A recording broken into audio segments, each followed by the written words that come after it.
సంఘ శాఖలు అయితే సంకరము చేయబడిన జాతిగా ఉంటాయి, అంటే హైబ్రిడ్. కానీ మనమైతే మూల విత్తనమై ఉన్నాం.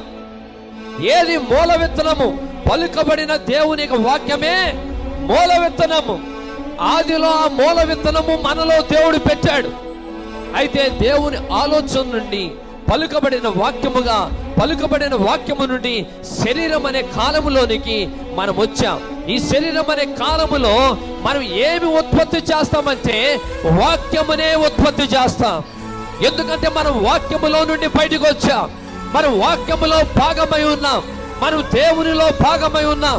మనం పరిశుద్ధాత్మలో భాగమై ఉన్నాం. ఇప్పుడు మనం ఉత్పత్తి చేసేది దేవుని యొక్క వాక్యమునే. ఎందుకంటే మనం దేవుని యొక్క వాక్యములో భాగమై ఉన్నాం. ఈరోజు నువ్వు ఏమై ఉన్నావంటే పలుకబడిన వాక్యపు పెళ్లి కుమార్తెవై ఉన్నావు.